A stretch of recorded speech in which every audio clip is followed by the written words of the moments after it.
Muito bem, então eu espero que esteja sendo gravada a aula. Na última aula, que já foi faz mais de uma semana, não é isso? Nós falamos sobre árvores AVL e falamos sobre o algoritmo de inserção. Eu vou fazer uma recapitulação rápida do algoritmo, porque ele é bastante delicado, mas é um excelente exemplo de como é que a gente programa pensando recursivamente, mesmo que depois a implementação final não seja recursiva. E muitas vezes esse algoritmo é implementado sem usar recursão. Se vocês lembram, nós escrevemos uma função. Deixa eu virar um pouquinho isso aqui. Nós escrevemos uma função cujo cabeçalho era basicamente algo assim: boolean. Eu não me lembro exatamente o nome, mas tinha um argumento que era uma árvore AVL, não é isso? Vamos chamar de árvore. Tinha outro argumento de algum tipo T, que a informação a ser inserida na árvore, supostamente dá para comparar com as outras, e também havia uma variável booleana passada por referência, não é isso? H, cuja função era dizer se durante a inserção houve ou não aumento da altura da árvore. E a ideia básica era a seguinte: dada uma árvore qualquer, que eu esquematicamente, eu acho que a árvore também foi passada assim, certamente foi passada por referência, porque senão a gente não poderia alterar aquela variável. Tá? Então, dada uma árvore apontada por essa variável, certo? E um valor x, a ideia era que haveria uma inserção desse valor x em algum lugar dentro da árvore. Essa variável seria, se necessário, alterada, não tem problema, certo? Mas, além disso, seria verificado se a altura dessa árvore é a mesma que antes. Se não for a mesma, ela só pode estar aumentado de 1. Isso durante o algoritmo é fácil de ver. Então, se a altura aumentasse, essa variável booleana seria verdadeira, senão seria falsa. Certo? Então, isso aqui era, em geral, a ideia dessa função, e depois começamos a olhar os vários casos. Certo? E o importante também, vamos ver isso também, é o seguinte: quando a gente insere, há dois casos grandes. Um deles quando a árvore é vazia. Bom, quando a árvore é vazia, ou seja, aquela variável que aponta para a árvore, certo? Aí não tem problema. A gente cria o nó com a informação x, não é isso? Faz essa variável apontar para cá, não tem subárvores, certo? E a gente diz que houve aumento da altura, não é isso? Porque a altura nesse caso era 0 e agora ficou 1. Então esse é um caso importante e, aliás, qualquer inserção numa árvore de busca é sempre feita dessa maneira. É sempre feita tendo em mão uma árvore vazia, porque a gente anda pela árvore até cair numa subárvore vazia, não é isso? Aí faz a inserção e aí vai começar a voltar. Então, esse é o caso base, em que a subárvore era vazia. E o que também precisa entender direito é o problema da volta. Ou seja, no caso genérico, quando a árvore não é vazia, nós podemos dizer que nós temos uma árvore com alguma coisa aqui na raiz, certo? E duas subárvores. Nós vamos supor que a inserção sempre foi feita do lado esquerdo. É claro que se for do lado direito é simétrico, certo? Então, como é que vai ser feita a coisa? É claro que se o elemento x for igual a essa informação, a função devolve falso e encerra sua execução, porque não precisa inserir nada. Então, o caso interessante é quando x é menor do que essa informação e há uma chamada recursiva para essa subárvore. O que acontece, então? Então, a gente faz a chamada, supostamente, depois na volta, o x vai estar em algum lugar dentro dessa árvore, tá certo? E aí, além de tudo, nós vamos ter de volta a informação sobre o eventual aumento ou não dessa altura. Se essa altura permaneceu a mesma, daqui em diante, nada mais vai acontecer. Certo? Porque se essa altura permanece a mesma, o resto da árvore não precisa mexer mais nada. Porque a árvore ainda tem todas as propriedades AVL. O problema surge quando a árvore aqui aumentou de altura. Bom, em primeiro lugar, só pode aumentar de 1. Pela própria construção como é feito. E mais interessante é o seguinte, esse aumento só vai se dar se a altura dessa árvore aqui, desculpe, se essa árvore tinha fator de balanceamento zero. É o único caso em que se dá aumento de altura. Se eu pego uma árvore e depois insiro e volta a informação de que a altura aumentou, isso quer dizer que originalmente o fator de balanceamento era zero, ou então que a árvore era vazia, que no fundo é parecido. Aí não tem duas subárvores para falar em fator de balanceamento. Certo? E esse fato é usado depois durante o algoritmo. Tudo bem? E é claro que nós temos casos simétricos aqui. Bom, quando eu mostrei os detalhes, certo? Eu considerei os vários casos possíveis, certo? Que são a chamada geral. Quando a gente chega nesse A, o que vai acontecer? Nós vamos inserir, vai voltar, etc. Tá? Então, vou rapidamente repetir isso, mas a gente precisa ter na cabeça esses fatos. Acho que isso mesmo, certo? Essa transparência que nós começamos a olhar. Então, o caso inicial, esse é bem óbvio, certo? Nós estávamos com uma árvore vazia, inserimos agora, a árvore virou apenas um nó, certo? Sem subárvores. E a altura, obviamente, aumentou. Era 0, virou 1. Certo? Então, esse é o caso base. Os casos interessantes começam aqui. Vamos supor que a gente está inserindo do lado mais baixo de um nó. Ou seja, essa árvore, o fator de balanceamento é mais 1, e a gente está inserindo do lado esquerdo. Bom, isso quer dizer que originalmente, se a altura era h da árvore inteira, a subárvore direita tinha que ter a altura h menos 1, certo? Essa aqui era a altura h menos 1, e essa aqui necessariamente h menos 2. Certo? Senão não poderia haver... Quer dizer, o fator de balanceamento não seria mais 1. Bom, depois da inserção das duas, uma. Ou houve, ou não houve aumento de altura, nesse caso não faz mais nada. Deixa a árvore como está. Que a inserção já foi absorvida dentro dessa subárvore. Ou então houve aumento de altura. Eu indiquei isso pendurando esse nó a mais aqui embaixo, apesar de que não é necessariamente verdade que ele vai ficar lá embaixo. Depende muito do que aconteceu, aquelas rotações, etc., recursivas. Mas simbolicamente fiz isso aqui. Então, se houve aumento da altura, nós precisamos fazer essa modificação que está indicada aqui. Ou seja, se houve aumento de altura, eu sei que essa árvore, na realidade, também agora tem altura h menos 1. Essa já tinha altura h menos 1. Então, as duas subárvores têm a mesma altura. Portanto, o novo fator de balanceamento é 0. Mas a altura total da árvore não aumentou.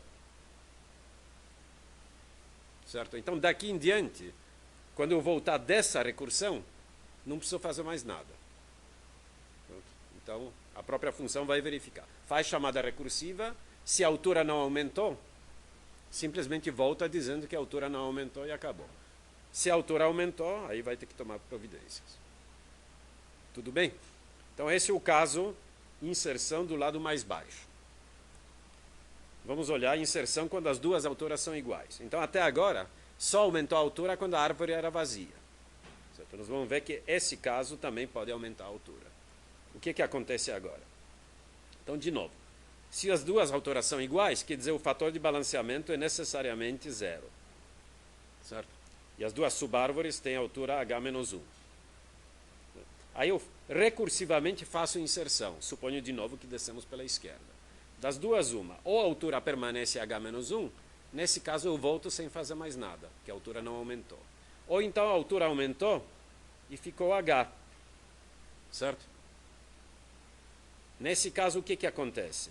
As duas subárvores que tinham a mesma altura, agora a subárvore esquerda tem altura 1 a mais.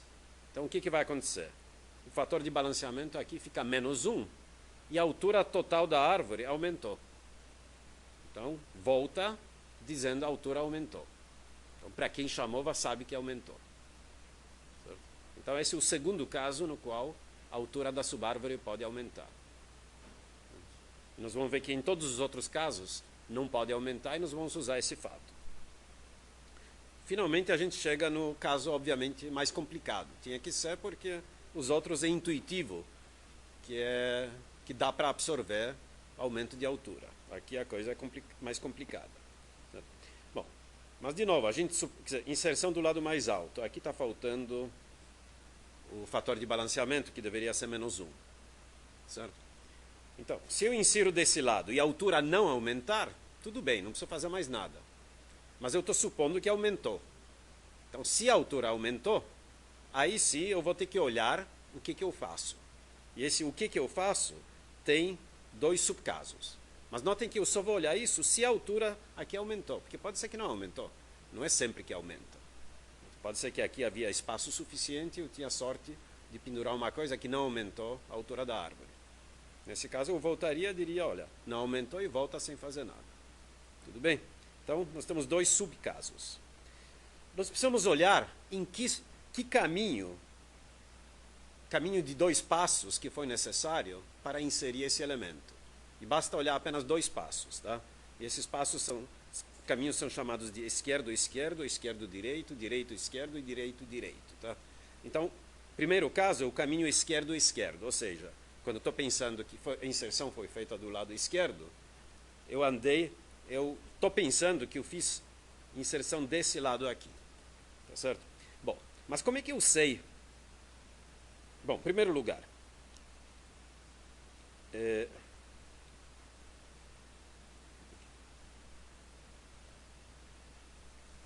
bom, como é que eu sei para onde eu andei? Notem que eu estou com esse nó corrente na mão. Fiz uma chamada recursiva para cá. Tá certo? A inserção foi feita, eu estou voltando para cá, sabendo que a altura aumentou. Tá certo? Como é que eu sei de que lado foi feita a inserção? Notem que eu já sei que o fator de balanceamento original tinha que ser 0 nessa subárvore. Por quê? Porque é o único caso em que aumenta a altura. Certo? Senão não teria aumentado. Ou então, não, exatamente, tinha que ser 0. Certo? E o novo fator de balanceamento, qual que vai ser? Se a inserção foi feita desse lado e essa árvore aumentou de altura, o novo fator de balanceamento vai ser menos 1. Então, quando eu estou aqui e olhando a raiz dessa subárvore, eu sei, originalmente era 0 e agora é menos 1. Portanto, eu inseri desse lado.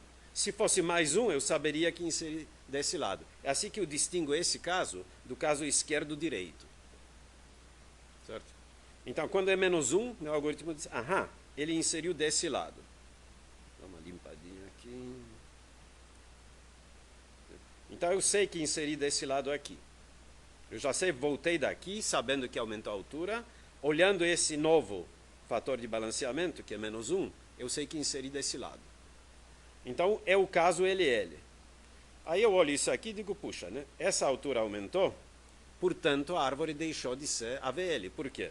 Se vocês olharem, a própria figura sugere, não é isso?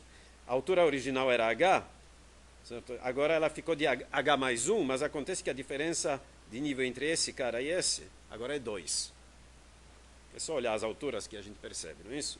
Essa subárvore tem a altura H menos 2 e essa subárvore tem a altura H. Tá certo? Porque essa virou H menos 1, mas isso aqui dá H.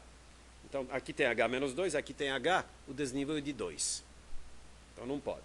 Então, o que a gente vai fazer? A gente vai fazer uma operação que força a árvore voltar a ser balanceada, no sentido AVL. O que a gente faz? Faz uma rotação em torno desse apontador. Certo? A gente faz esse cara virar pai, troca o filho com o pai, A com B. O B que vai ser a raiz da nova árvore, certo? E o A vai ser o filho direito dele. E aí a gente pendura as outras subárvores. Notem que a subárvore esquerda de B não muda, certo? É a própria que estava aqui. A subárvore direita de A também não muda. E aquela que era a subárvore direita de B vira agora a subárvore esquerda de A. E se vocês olharem a propriedade de árvore de busca, é preservada. Porque B continua entre os elementos de T1 e T2 e A continua entre os elementos de T2 e T3. Certo?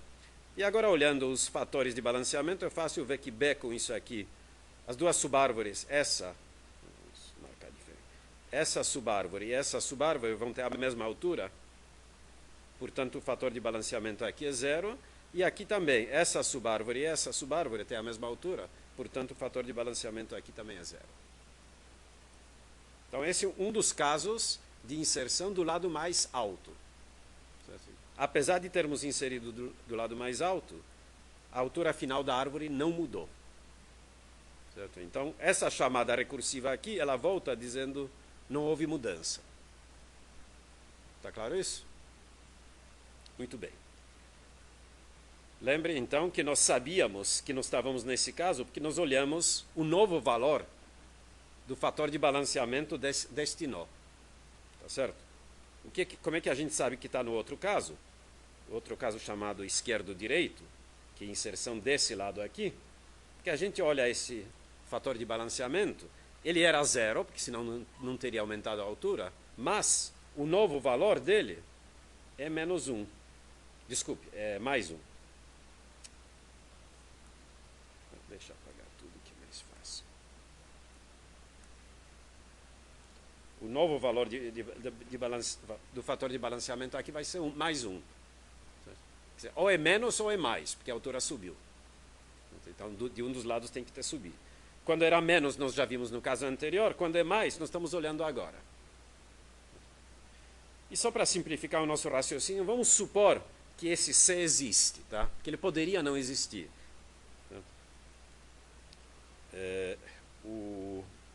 Esse lado poderia ter um nó e esse lado, desculpe, era zero, então aqui, essa subárvore podia ser vazia e essa também originalmente. Se esse não existisse, o nó inserido na realidade estaria no lugar de C. C seria esse novo nó. Mas vamos supor que isso não é verdade, tá? É um caso muito particular, mas o raciocínio geral funciona. Bom, se esse aqui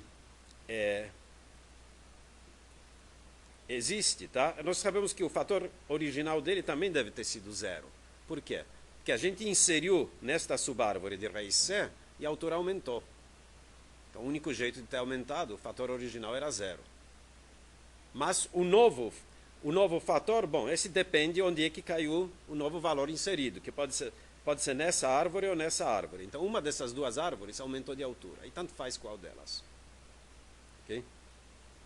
Aí, eu olhando isso aqui, digo, puxa, né, eu vou fazer uma rotação chamada de rotação dupla. Por que é rotação dupla?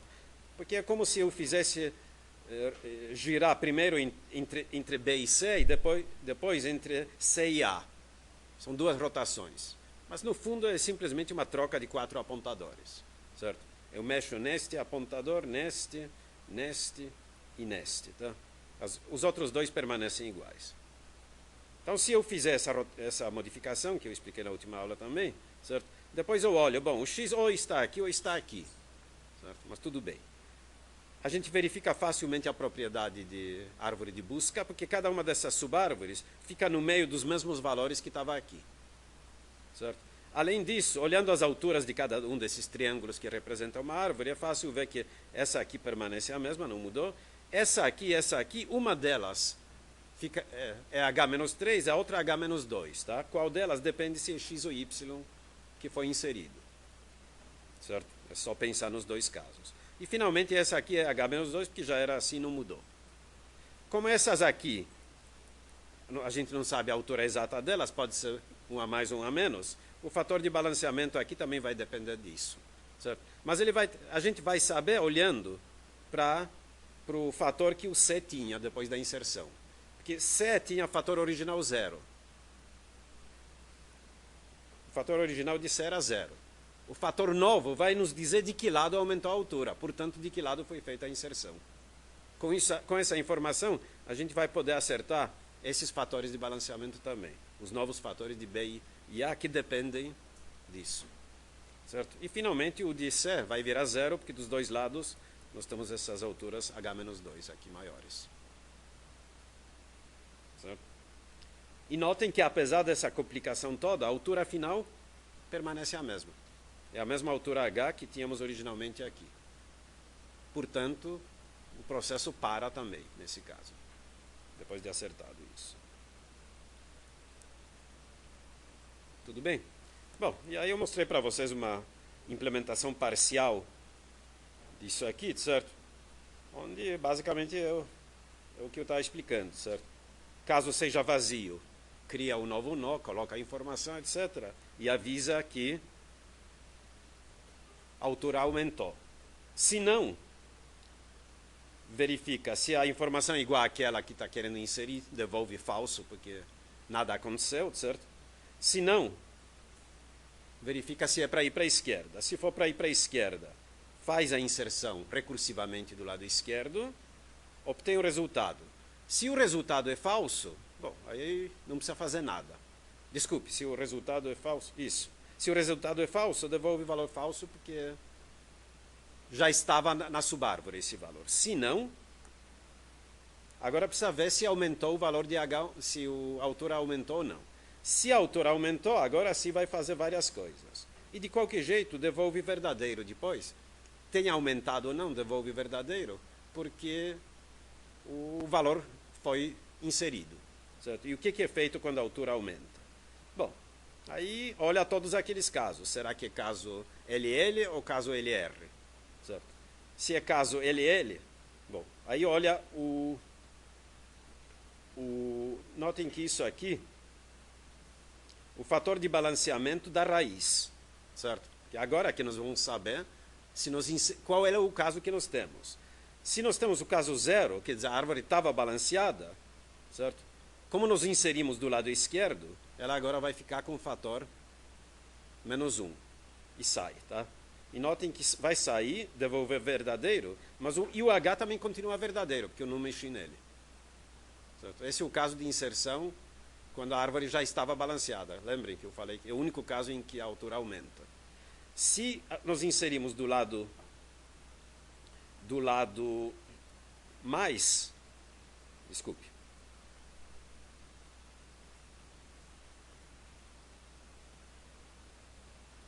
nós inserimos do lado esquerdo, mas a árvore era mais alta do lado direito, tá certo? Porque o fator era mais. Então, o lado esquerdo aumentou de 1 de altura, o que a gente diz? Muda o fator de balanceamento para 0, porque o caso que nós temos é esse aqui. Nós tínhamos alguma coisa aqui, o fator era mais, inserimos desse lado. Mas se o fator era mais, esse lado, na realidade, tinha altura 1 a mais do que esse. Depois da inserção, esse aqui ganhou a mesma altura. Então é só colocar fator de balanceamento igual a 0 e dizer que agora H é falso. Não aumentou de altura. E finalmente, caso mais complicado é o caso menos. Certo? Esse realmente é que dá mais trabalho. É o caso em que vai haver rotações. Nós estamos supondo que descemos pelo lado esquerdo e é desse lado que aumentou a altura. Então aqui nós descobrimos agora, pegamos P1, que é apontador para esse cara. Olhamos o seu fator de balanceamento, ele vai nos dizer se o caso LL ou o caso LR, o novo fator. Se for menos, é o LL, porque nós continuamos à esquerda. Se for mais, é rotação dupla. Certo? E aqui os detalhes precisa preencher. De qualquer jeito, volta a verdadeiro. E notem que nesses casos também o H volta falso, porque o aumento de altura fica absorvido. Finalmente, aqui, o else aqui se refere é o else disso aqui, desse if aqui. Else if x menor do que info, ou então esse else x maior do que info. Tá? A gente tem que fazer do lado direito o simétrico do resto. Exatamente mesmo os comandos, trocando a esquerda pela direita, maior pelo menor, mais pelo menos. Realmente é simétrico. Então é isso que é algoritmo de remoção, de inserção em árvore AVL. Ele parece um pouco complicado e realmente tem pequenos detalhes sutis. Certo? Por outro lado, é muito elegante, né? Certo? Espero que vocês apreciem a beleza dele, certo? Ou vocês não estão nesse estágio, talvez. Bom, ia fazer uma observação.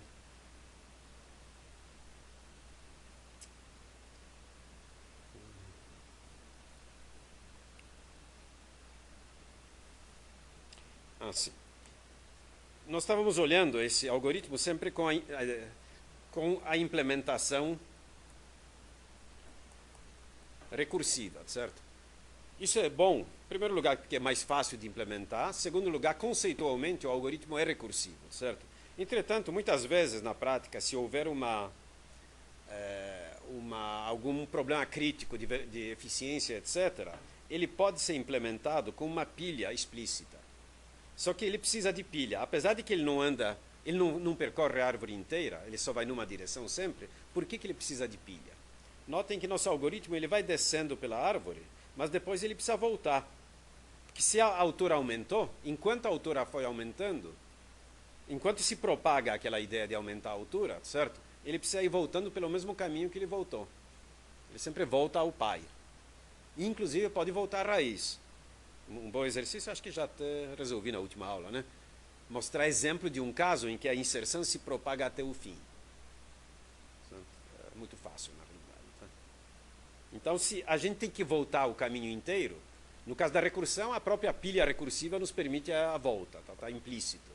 Se a gente não usa a recursão, nós vamos ter que guardar todos os apontadores que a gente percorreu nesse caminho e voltar pelo mesmo caminho. Então, um bom exercício até a implementação do algoritmo AVL sem usar recursão, mas usando uma pilha explícita. Tá? Muito bem.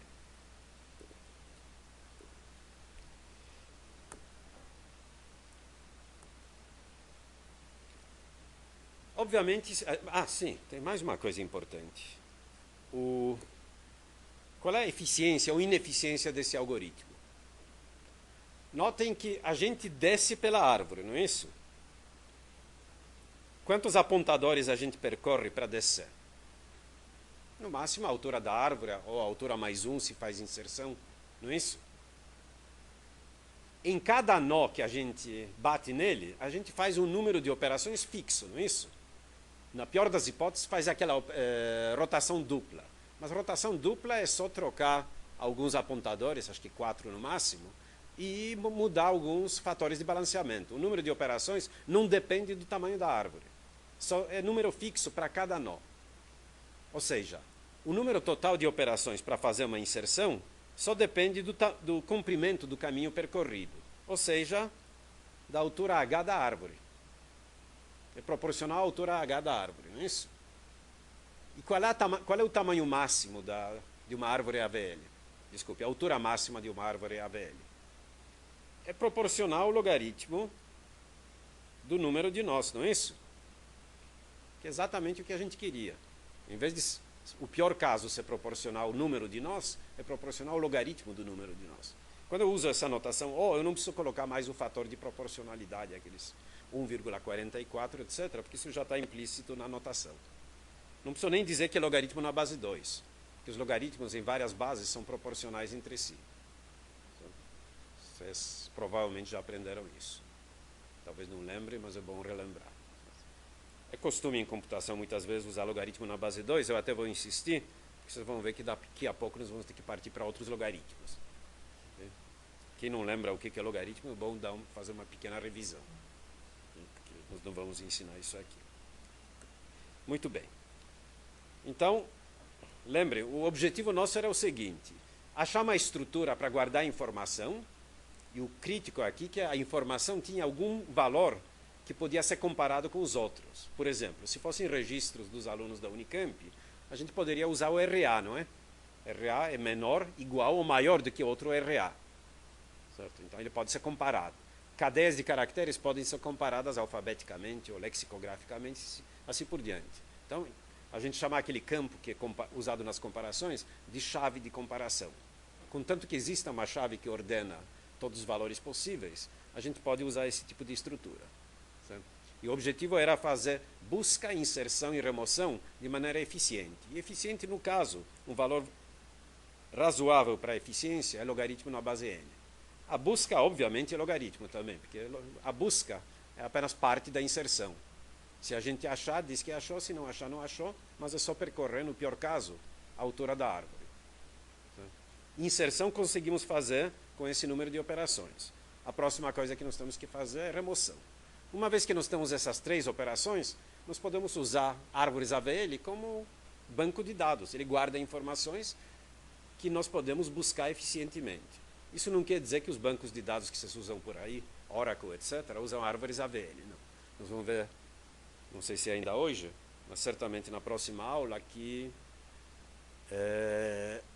árvore AVL, apesar de ser aparentemente muito eficiente, isso é verdade enquanto é na memória.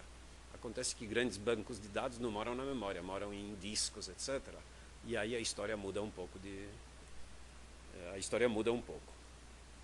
Mas isso eu estou me antecipando já. Muito bem. Então nós precisamos agora pensar em remoção. Falta essa operação para fazê-la eficientemente. O que a gente vai fazer com a remoção é o seguinte. Em primeiro lugar,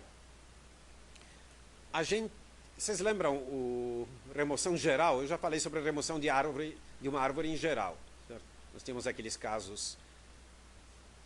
Se uma das subárvores era vazia, era fácil de remover. Mas se as duas eram não vazias, tinha que fazer aquele truque de procurar o maior do lado o maior da subárvore esquerda, ou então o menor da subárvore direita, não é isso? Substitui o valor a ser removido e caíamos no caso anterior. Bom, nós vamos fazer algo parecido nesse caso aqui, só que como é árvore AVL, vai aparecer uma simplificação. Até um certo ponto. É claro que vai haver complicação, porque aqui, em vez de aumentar, a altura pode diminuir. Na hora que a altura de uma subárvore diminui, pode ser que perde a propriedade AVL. Então nós vamos de novo ter que rebalancear a árvore. Mas de novo nós vamos ver que isso aqui acontece ao longo do caminho de descida, portanto o fator logarítmico vai se manter. Muito bem. Mas como é que nós vamos tratar então? Quando a gente tem que remover um valor qualquer, então vamos supor que nós queremos remover o valor x da árvore.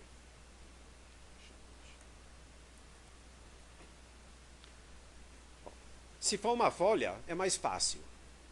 A gente só faz o campo correspondente do pai dela, a gente torna nulo e diz que a altura desse lado diminuiu de 1, não é isso? Certo? Era 1, agora virou 0. Mas nem sempre esse x vai ser tão bonzinho assim. Pode ser que ele vai ter subárvores. Tá certo? Bom, se ele tiver duas subárvores não vazias, o que a gente faz? Pode usar aquele mesmo truque, lembram? Eu posso pegar o máximo daqui, copiá-lo aqui, não é? Certo? Só que notem que esse máximo, se ele é máximo, ele não tem subárvore direita. Por quê? Porque senão não seria máximo, a direita dele seria maior. Então, por definição, ele é o último na descida à direita. Mas se ele não tem subárvore esquerda, o que tem direita, o que ele tem do lado esquerdo? Ou uma subárvore vazia, ou então uma subárvore de altura 1. Que a diferença das alturas não pode passar de 1. E a gente sabe isso pelo fator de balanceamento dele. Então, quando a gente remove esse nó aqui, a gente pode simplesmente copiar esse valor em cima dele. Tá certo? Porque ele certamente é o maior dessa árvore depois que esse cara for tirado. E se ele não existir, a gente tira esse. Notem que se esse não existir, se ele não tiver um filho, esse aqui é uma folha. E se esse existir, a gente copia o valor para cá e esse é uma folha. Então a gente sempre recai na remoção de uma folha. Vamos olhar um exemplo, para ficar mais claro, porque essa transparência realmente está lamentável.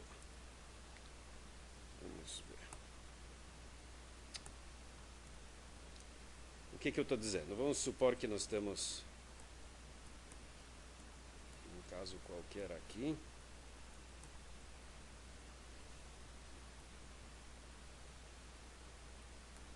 Preciso tomar cuidado para ver se essa árvore é AVL. É. Tudo bem? Vamos supor que eu quero eliminar esse valor aqui, certo? Tanto faz que valor é esse, tá? Como é que eu vou eliminá-lo? Bom, do jeito que está aqui, eu posso descer aqui, depois andar à direita até aqui, não é isso? Copiar o valor que está aqui para cá e eliminar esse cara, porque ele é uma folha. Certo? Então é remoção de uma folha. Mas poderia não ser assim, não é? Poderia ser uma coisa mais complicada. Vamos ver se poderia ser alguém que tem um filho, não é?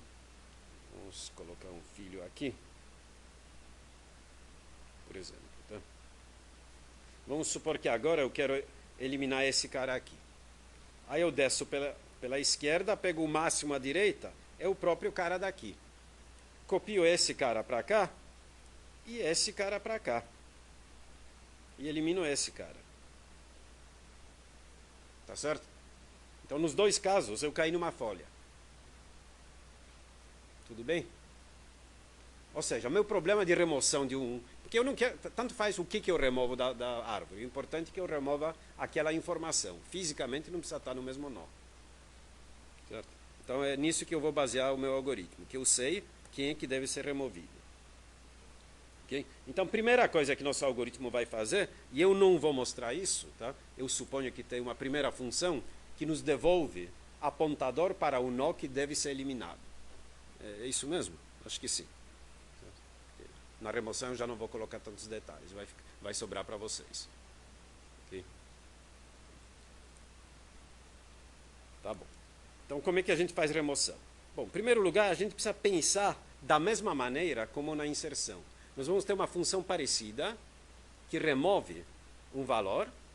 Ela devolve falso se o valor não estava na árvore, não foi feita a remoção. E devolve verdadeiro se foi feita a remoção. Mas também vai devolver uma variável que vai nos dizer se houve ou não aumento de diminuição de altura daquela subárvore. Tudo bem? Se houve, a gente precisa tomar providências, porque pode ter desbalanceado a árvore ou, no mínimo, mudou o fator de balanceamento de alguém. Tá certo? Então, de novo, precisa pensar daquele jeito. Bom, remoção de uma folha. Notem que, voltando ainda à explicação, notem, eu falei, bom, nós vamos remover uma folha, né? Mas aquele negócio, o que eu estou dizendo é o seguinte: eu vou remover uma folha, mas mesmo assim, depois eu preciso voltar no meu caminho para ajustar o resto da árvore. Se eu já achei quem deve ser removido, mesmo que tivesse sido alguém que estava por aqui, eu copiando aqueles valores, eu dei um jeito para cair na remoção dele. Mas uma vez que eu removo esse cara, agora eu preciso voltar nesse caminho para fazer acerto na árvore. Então é isso que eu estou explicando. Eu estou supondo que recursivamente já eliminei alguém e estou voltando.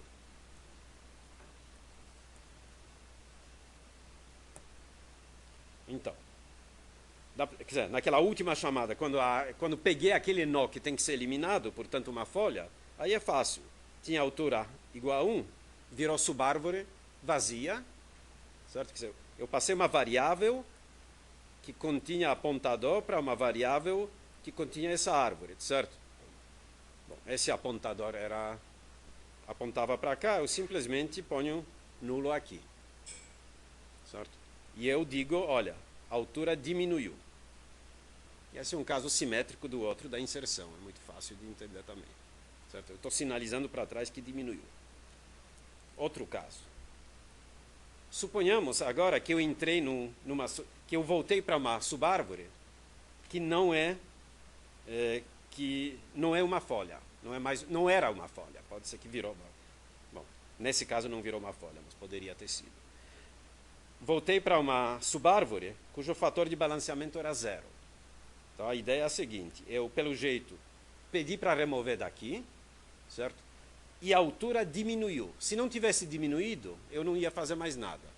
Porque, de novo, tem aquela mesma ideia. Se a altura da subárvore na qual eu fiz a operação não mudou, eu não faço mais nada.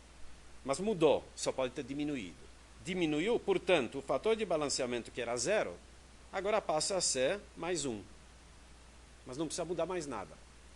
Certo? Porque a altura total da árvore ainda é a mesma original, por causa dessa subárvore cuja altura não mudou. Isso aqui agora é o fator de balanceamento que mudou. Tá certo? Então, por exemplo, se essa subárvore era uma folha, eu tirei aquela folha. Certo? Claro, se essa fosse uma folha, essa aqui seria um único nó, por causa de AVL. Ela era uma folha antes que eu tirei. Tudo bem?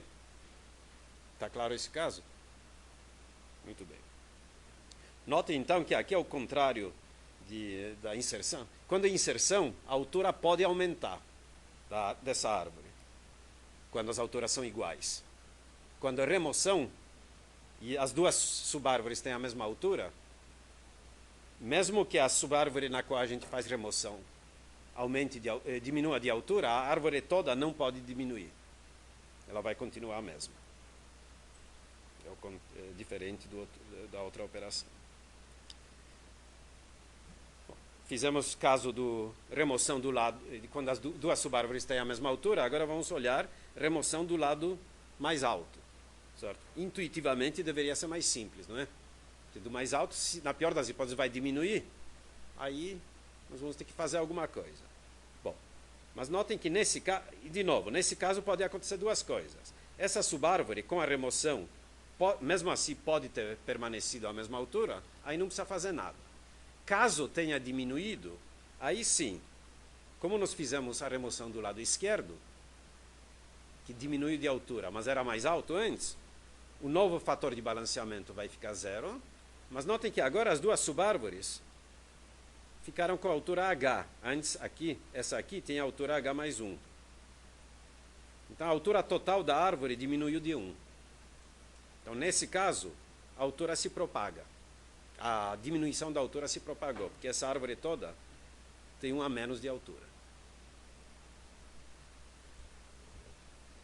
Tudo bem? Depois a gente faz uns exemplos que eu vou ter que inventar na hora. Alguma dúvida aqui? Notem que o raciocínio é muito semelhante com a inserção, não é isso? Por isso que eu estou andando um pouquinho mais rápido, tá? Apesar de que os detalhes não são. Bom, obviamente, a remoção do lado mais baixo parece ser mais difícil, não é? Já é mais baixo, então das duas uma. Ou a altura não vai mudar, aí nada acontece. Ou então, se mudar, fatalmente vamos ter que fazer algumas operações mais complicadas. E, de novo, vamos ter as rotações. Ok? Então, de novo, nesse caso, nós vamos ter 3 subcasos, dependendo do fator de balanceamento do filho direito da raiz. Isso é interessante, é diferente do outro caso. No outro caso, a gente nem olhava para o filho direito. Filho direito porque a gente estava supondo que estamos fazendo inserção do lado esquerdo. Agora nós estamos fazendo remoção do lado esquerdo, mesmo assim nós vamos ter que olhar para esse cara aqui, para saber o que fazer. Okay? Então eu estou supondo que essa árvore, que tinha a altura original H, agora ficou com a altura H menos 1, não é isso? Ela diminuiu, essa aqui é H mais 1, portanto a diferença é de 2. Então vamos para os 3 subcasos. E subcasos são justamente olhar para esse fator de balanceamento da subárvore direita. Quer dizer, o que eu estou supondo? Essa árvore do lado esquerdo, foi nela que nós removemos alguma coisa. Tá? Essa remoção, digamos, cortou a altura de 1. Simbolicamente eu coloquei isso aqui como se fosse uma folha removida. Certo? Mas nós vamos olhar para cá, e agora eu digo o seguinte, olha, caso esse fator de balanceamento aqui seja zero, ou seja, as duas subárvores do lado direito da raiz tenham a mesma altura, a gente pode fazer a rotação simples. E esse é o caso RR, que a rotação vai no sentido contrário. Direito, direito, certo? Simplesmente trocar A com B. E aí notem o seguinte, se a gente olhar agora as alturas, SH menos 1, SH, portanto o fator de balanceamento aqui é mais, essa árvore toda tem a altura H mais 1, e essa é H, certo? Então o fator de balanceamento aqui fica menos, e a árvore toda tem altura H mais 2. Mas o original também era H mais 2. Portanto, a altura não mudou. Apesar do caso ser um pouco mais complicado, aqui também a altura permanece igual. Nós fizemos uma mudança. Eu, de novo, não vou justificar tudo aquilo. É óbvio que essas árvores permanecem com aqueles entre os valores de A e B de tal maneira que ainda é árvore de busca. E olhando as alturas com cuidado, eu chego à conclusão que o balanceamento tipo AVL continua. Ou seja, a diferença máxima de 1 de alturas. Tudo bem? Agora notem que aqui usei o fato de que fator de balanceamento é zero, portanto, essas duas subárvores têm a mesma altura. Se não fosse isso, poderia dar problemas, porque notem que aqui elas ficaram em níveis diferentes. Então, na realidade, elas contribuem. Essa aqui contribui para que o fator de balanceamento aqui seja negativo. Certo? Você pode imaginar que isso não vai se manter se esse fator for diferente. Como já falei, nós temos 3 casos, não é isso? 0 menos e mais. Então vamos para o próximo caso. Aqui o fator é mais, então a situação é essa. De novo, recordando, o que eu fiz? Recursivamente removi uma folha daqui, e com isso aqui recebi o sinal de volta de que a altura diminuiu. Aí eu olhei para esse fator de balanceamento, se fosse 0 eu já vi o que eu faço, agora eu vou ver o que eu faço se for mais 1. Se for mais 1, isso quer dizer que a altura dessa árvore é 1 a mais do que dessa árvore aqui. E é fácil calcular se a árvore original era H mais 2, essa aqui é H. E essa aqui, portanto, H menos 1. Essa aqui, originalmente era H menos 1, desculpe, era H, porque aqui tinha um mais, eu tirei 1, ficou H menos 2. Então, ficaria desbalanceada. Bom, ainda dá para fazer a mesma rotação. Só que agora, notem o seguinte. A altura final da árvore diminuiu. É H menos 1. É só olhar aqui. Aqui é H menos 1, aqui também é H menos 1, portanto aqui é H, aqui também é H, portanto a árvore toda é H mais 1. E os fatores de balanceamento também são fáceis de escrever. Então notem que a diferença desse caso com o anterior, no anterior, aqui nós tínhamos mais uma camadinha de altura, certo? Então que teria entrado aqui. Aí o fator de balanceamento aqui e aqui teriam sido diferentes e a altura teria sido diferente. Esse foi o caso anterior. Mas nesse caso, a altura diminuiu de 1. Como ela diminuiu, quem que chamou isso aqui, recebe o sinal, a altura diminuiu. Tome providências do mesmo jeito que nós tomamos aqui. Certo? Relembrando o que nós estamos fazendo? Olhando para esse fator de balanceamento. Já vimos o segundo caso, vimos 0, vimos mais 1. Vamos para menos 1. Certo? Aqui nós temos menos 1. Bom, se aqui é menos 1, o que quer dizer isso? O que é gozado aqui? Estão sorrindo? Alguma piada? Não? Tá bom. É bom dividir com os outros, né? O assunto é chato, né? É bom a gente ter um pouquinho, relaxar, né? Mas não é chato, depois vocês vão apreciar. Especialmente se cair na prova, né? Tá bom. Então, olhando para esse menos, o que eu sei? Eu sei que minha altura aqui, de novo, houve uma chamada recursiva, minha altura aqui diminuiu, e aqui o lado esquerdo é mais alto.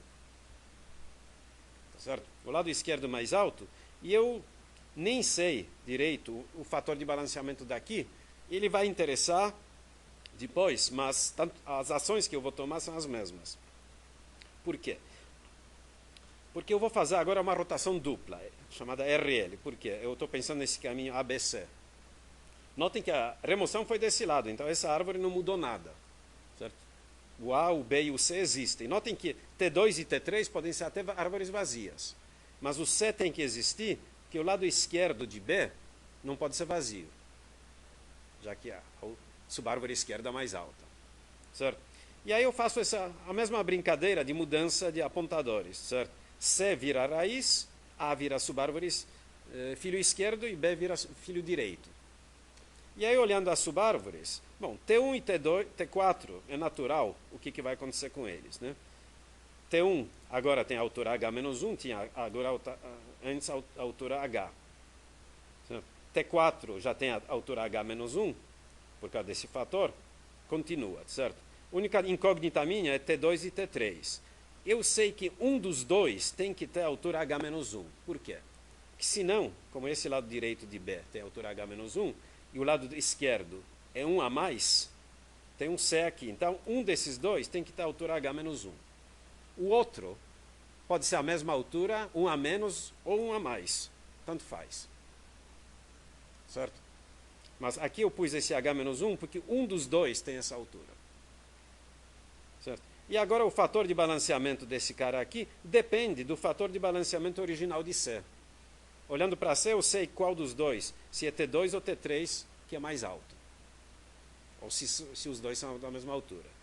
Disso eu posso deduzir o novo fator de balanceamento de A e B, e o fator de balanceamento de C é 0, porque essas duas subárvores, com raiz em A e em B, têm a mesma altura. E se eu fizer as contas, a nova altura é h mais 1, enquanto que a anterior era h mais 2. Portanto, a altura final diminuiu. De novo, precisa sinalizar que diminuiu. Certo? Simples. Bom, obviamente esse algoritmo também pode ser implementado com uma pilha explícita, porque no fundo é bastante parecido. Certo? Detalhes de implementação ficam para vocês, mas o cabeçalho é muito parecido, né? Elimine esse valor, aí vocês precisam ter duas partes. Primeiro, localizar o nó que vai ser eliminado mesmo, localizar o lugar onde está o nó que deve ser eliminado, depois achar a folha, o valor que vai substituí-lo, e depois a folha, eventualmente, que vai ser eliminada. Isso dá um pouco de complicação na remoção, sem dúvida. Tudo bem? Tá bom. Quanto à eficiência, os mesmos argumentos de inserção, tá? A gente desce pela árvore, em cada nível a gente faz um número fixo de operações, portanto é proporcional ao logaritmo de n.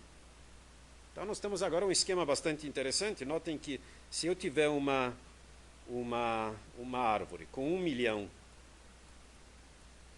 de elementos, tá? Como já falei, a altura, se fosse perfeitamente balanceada, a altura seria no máximo 20, não é isso? O logaritmo na base 2 de 1 milhão é aproximadamente 20. O logaritmo de 1000 é aproximadamente 10, de 1 milhão é aproximadamente 20. Tá? Como tem 44, vamos dizer 50% a mais, só para facilitar as contas, então é 30.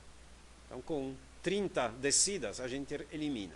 Se fosse um vetor, uma estrutura circular, nós teríamos que andar em estrutura circular para inserir e remover um elemento, a gente teria que andar, mesmo que fosse ordenado, certo? A gente teria que andar centenas de milhares de elementos. Se fosse, se fosse uma estrutura ligada, lista ligada. Se fosse um vetor, para inserir ou remover, supondo que a gente caísse em média no meio, teria que mover centenas de milhares de elementos para a esquerda ou para a direita, conforme seja a inserção ou remoção. Então esse esquema é muito mais eficiente. Parece mais complicado, quer dizer, claro, é mais complicado, mas vocês devem apreciar a eficiência dele. Perguntas? Tá bom. Antes de passar ao próximo assunto, eu devo mencionar que essas não são as únicas árvores balanceadas que a gente pode usar. Qualquer tipo de operações que produza esse efeito logarítmico pode ser usado. E existe um outro grupo, um outro conceito de árvore balanceada, tá? Quer dizer, não é totalmente balanceada, mas balanceada, que são chamadas árvores rubro-negras.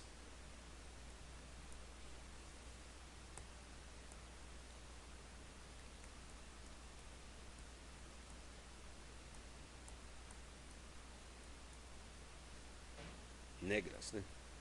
Isso. Árvores rubro-negras. Não tem nada a ver com Flamengo, certo? Eu não vou explicar essas árvores, porque a ideia básica é semelhante às árvores AVL e os algoritmos são um pouquinho mais complicados. Na realidade, naquelas árvores, alternadamente em cada nível, os nós têm propriedades um pouco diferentes, e com isso dá para provar que, mantendo aquelas propriedades, a altura máxima da árvore também não passa de um fator que multiplica logaritmo na base 2 do número de nós. E uma vez que dá para manter isso, e todas as operações também dá para fazer simplesmente descendo pela árvore e fazendo operações ao longo do caminho e na volta. Certo? Então, com isso aqui, a gente consegue...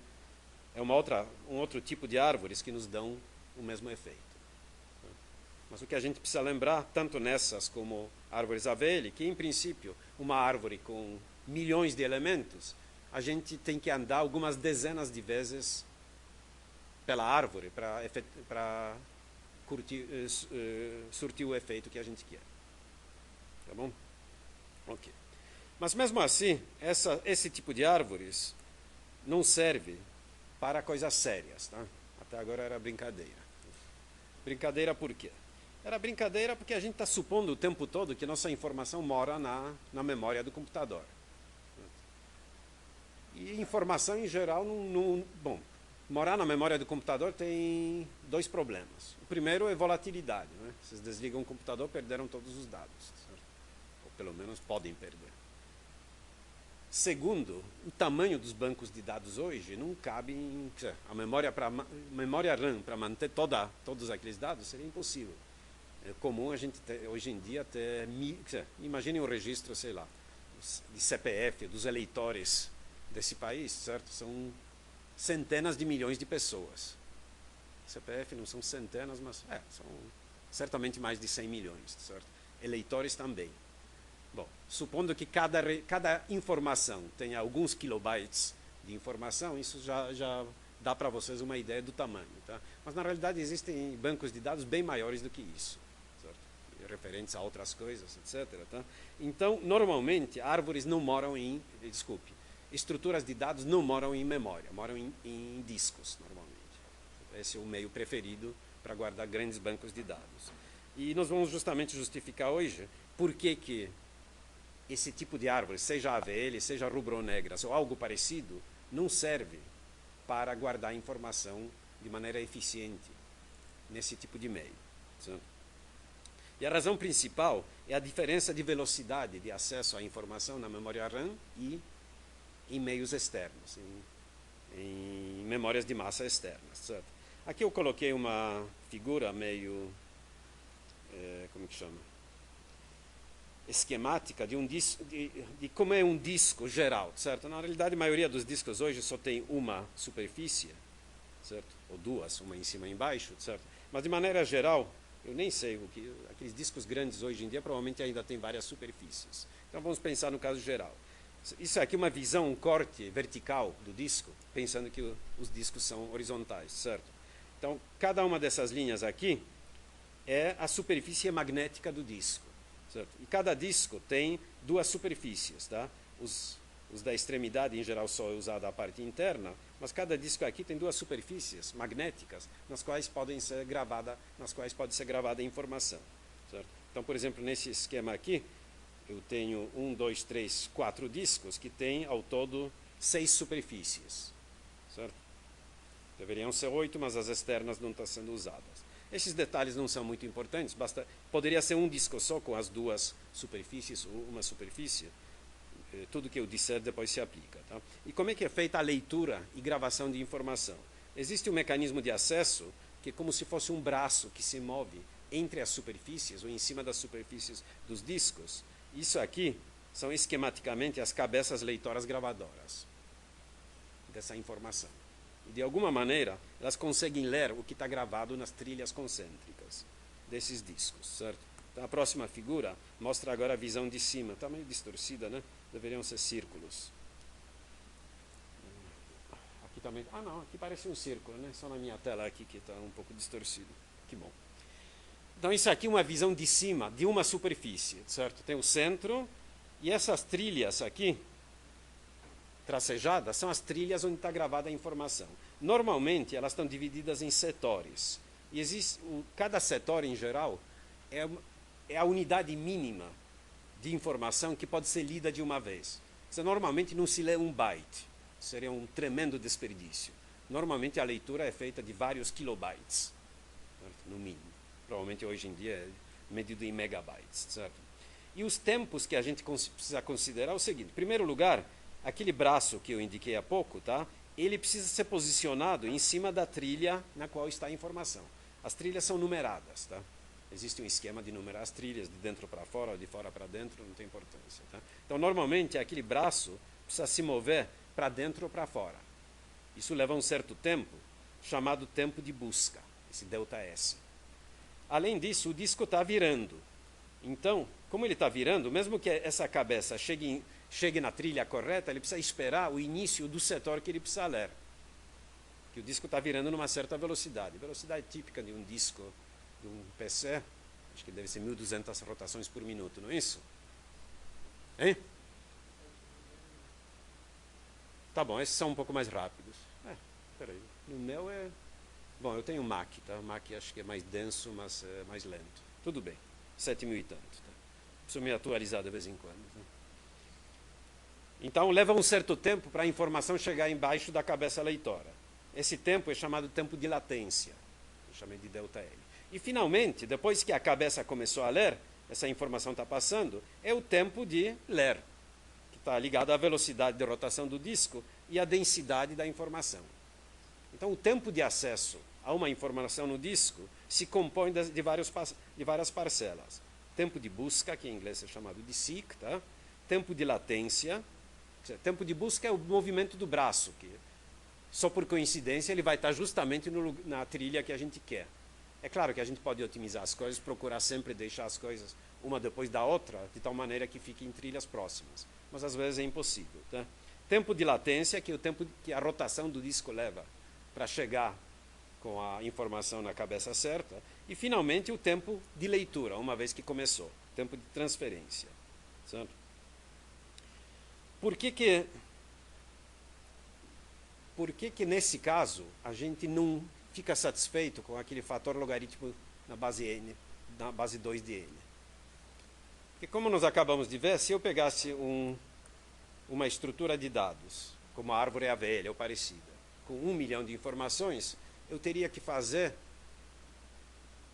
quantos acessos ao disco? Da ordem de 30, no pior caso, não é isso? Isso é muito. Acesso 30 vezes à memória RAM, tudo bem, não tem problema. É muito rápido.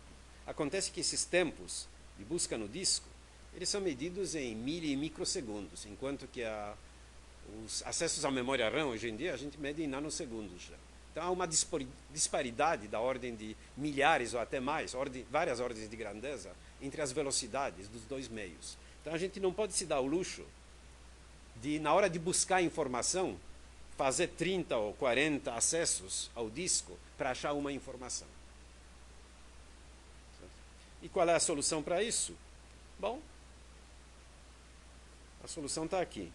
Ao invés de usar a base 2 do logaritmo, usar uma base maior. Vocês sabem que quanto maior a base, menor o logaritmo, não é isso? Apesar de ser proporcional. É exatamente isso que nós vamos fazer.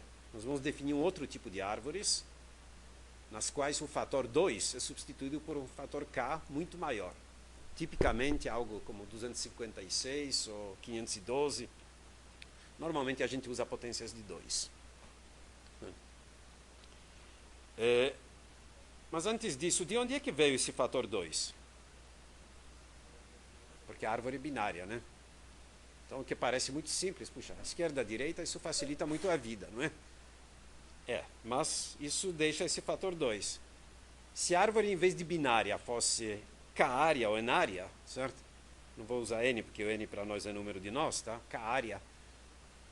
Se cada nó pudesse ter k filhos, intuitivamente, tá, o logaritmo ia diminuir. Certo? E é exatamente isso que a gente vai fazer. Só que precisamos tomar cuidado, porque esse tipo de árvores como a AVL, se a gente aumenta o número de filhos, a manipulação de uma árvore AVL ficaria extremamente complicada. Quer dizer, generalização da árvore AVL. Se a gente daria para definir árvores AVL, mesmo nesse tipo AVL, mas seria muito complicado todos aqueles algoritmos. Então a gente vai definir uma nova estrutura de dados, que a gente vai chamar de árvores B, que vai atender o requisito tal que, na realidade, na prática, com 3, 4, 5 acessos ao disco, a gente vai localizar informações de uma base de dados com 1 bilhão de informações facilmente. 3 ou 4 acessos. Tá bom? Vamos só olhar as definições. Ops. O que eu fiz aqui? Não, vamos fazer outra coisa. Eu não dei nenhum... vamos voltar um pouquinho a árvores AVL, isso foi uma introdução. Eu não dei nenhum exemplo de remoção, não é? Então vamos olhar exemplos, tá? Prometi exemplo e não dei. Então vamos fazer isso. Vamos pensar em uma árvore e fazer remoção. Então vamos pensar numa árvore, tem que ser uma árvore AVL, certo?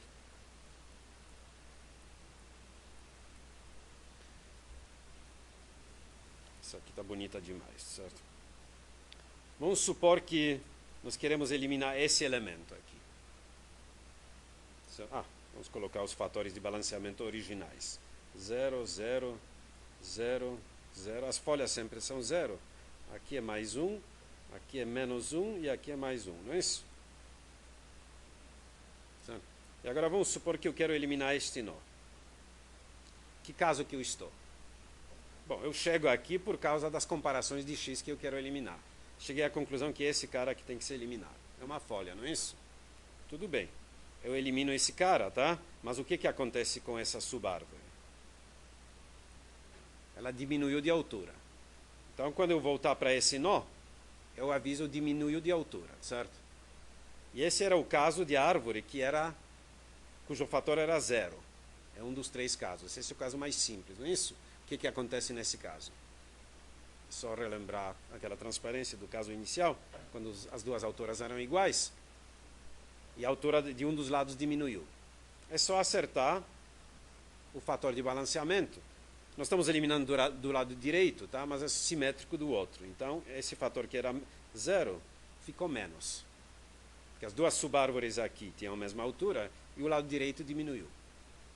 Mas a árvore em si mantém a mesma altura. Portanto, para essa árvore, para este nó, não mudou nada. Concordam? Então, esse é um caso muito simples. Vamos tentar ver outros casos, tá?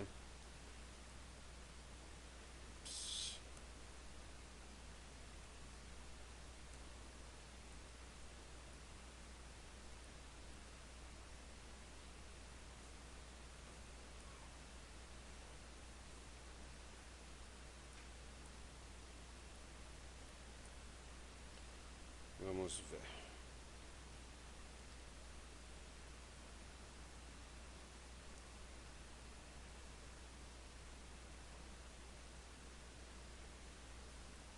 Essa árvore é AVL? Hein? É ou não é? Por quê? E agora? Não? Onde é que ela fura? Bom, vamos colocar os fatores de balanceamento e ver onde ela fura, não é isso? 0. As folhas são sempre 0. Uma vez que a gente tem as folhas, vai subindo, né? Aqui é menos, aqui é mais, aqui é menos, aqui é mais, aqui é mais, aqui é menos e aqui é mais. Eu acho que é AVL, né? Para dizer que não é AVL, você precisa me dar contra-exemplo, dizer qual desses nós tem subárvores de alturas que diferem mais do que um. Você está olhando essas aqui? Quais são as subárvores que você está achando, pondo em dúvida? Hein? O quê? Essa aqui? Note que essa subárvore aqui tem altura 1 a menos do que essa. Por causa desse nó aqui. Parece estar tudo certinho, né? Ops. Acho que eu apaguei mais do que eu queria. Muito bem. Que nó que nós vamos querer eliminar agora? Vamos supor que a gente quer eliminar este nó aqui.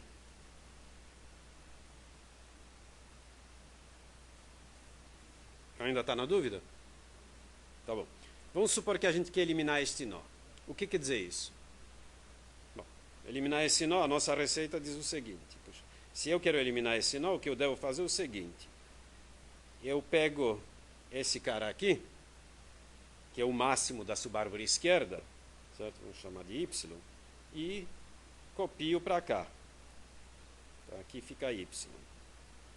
E agora recaí na remoção deste nó. Então, na realidade, o nó que eu quero remover é esse nó verde aqui. Até aí, foi só uma troca de valores, certo? Então, vamos eliminá-lo. Se a gente elimina, notem que esse é o caso de eliminação de uma folha. Tá certo? Então, eu elimino a folha e volto para cá dizendo, olha, eliminei o nó que você queria, mas a altura diminuiu. Aí eu olho para o meu fator anterior e digo, puxa, se o fator anterior era menos, eu eliminei um elemento do lado mais alto. Tá certo? Que eliminei do lado esquerdo. Eu sei que eliminei do lado esquerdo. E já era mais alto do lado esquerdo. E a altura diminuiu. Se a altura diminuiu, então um novo fator de balanceamento aqui tem que ser zero. Tá certo? E eu volto aqui dizendo que a altura diminuiu. Tá certo? Aí eu olho esse cara aqui e digo, puxa, eu eliminei um nó do lado direito, que era mais alto, e sua altura diminuiu. Portanto, aqui era mais, agora é zero. Mas notem que não preciso fazer mais nada, porque ainda se mantém a VL. Tá certo? É zero, e a altura desta árvore também diminuiu. Certo? Aí eu volto para cá e digo, puxa, eu fiz a remoção do lado esquerdo, certo? E a subárvore do lado esquerdo diminuiu de altura. Mas a subárvore esquerda era a mais baixa. Portanto, esse fator de balanceamento que era mais 1, agora seria mais 2. Me estrepei, né? Conclusão. Preciso tomar providências. Quais são as providências? Agora nós vamos olhar. Eu olho para esse cara aqui. Certo? Esse cara é o seguinte, é menos, né? Quer dizer, o lado esquerdo dele é mais alto. Tá certo? Isso é o caso de direito-esquerdo, não é isso? Será que é esse o caso? Hein? Dupla rotação. Então nós precisamos colocar uns nomes aqui. Vamos chamar isso de A, isso de B, isso de C. Tá certo? Eu espero que vocês entendam. Bom, eu vou redesenhar os nós, porque senão não vai dar certo, tá? Quem vira a raiz? É o C, certo? Eu sei que A vira filho esquerdo e B vira filho direito. Isso eu já sei de cor, não é isso? A antiga subárvore esquerda de A vai continuar sendo a subárvore esquerda de A. A antiga subárvore esquerda de B vai ser a nova subárvore direita de A. Certo? Será que eu me enganei? Hein? Não. Sim. Opa. Deixa eu ver. Vamos ver se eu consigo. Opa, deu certo. A antiga subárvore esquerda de C vai ser a nova subárvore esquerda de A. Direita de A. Certo? A antiga subárvore direita de C vai ser a nova subárvore esquerda de B. E, finalmente, a antiga subárvore direita de B continua sendo a subárvore direita de B. Certo? E agora só precisa acertar os fatores de balanceamento. Tá? Aqui a gente visualmente pode ver, senão teria que olhar as regras. Né? Bom, o B tinha menos, certo? Mas ele desceu aqui, eu acho que vai ficar zero, não vai? Vamos ver. Ficou assim, né? Olhando essas duas subárvores. Fica zero. O A, eu acho que vai dar mais. Não. O A, aqui é isso, aqui, vai dar menos, na realidade. É só olhando aquelas coisas, tá? E o C, se não me falha a memória, dá zero, não é isso? Precisa verificar que caso que a gente estava. Ok? Bom, vamos voltar para aquela dupla rotação. Opa.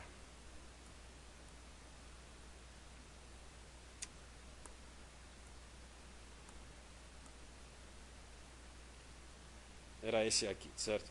Isso mesmo. O C virou zero, o A virou menos, por causa daquelas alturas, e esse aqui ficou zero. Tudo bem? Esse é um dos casos mais complicados que a gente viu, porque... não, é o próximo. Porque nós tivemos que copiar, nós eliminamos do lado mais alto, tá? Desculpe, eliminamos do lado mais baixo. Então, esse é o caso mais complicado que a gente viu. Na realidade, a gente não precisa nem decorar tanto os casos, tá? Porque na hora que a gente vê um exemplo, é mais ou menos óbvio o que tem que fazer. É só usar aquele raciocínio, é só lembrar o que são as rotações. Só tem duas operações. Ou aquela rotação simples, ou que envolve 2 nós, ou que envolve 3 nós. Tá? É bom praticar um pouquinho isso. Tudo bem? Tá bom. Alguém me informou, eu não me lembrava, a nossa prova é terça-feira que vem? Tá bom. Então, nós vamos parar, a matéria da prova para com as árvores AVL, certo? O que nós vamos ver agora não cai mais na prova, que são as árvores B.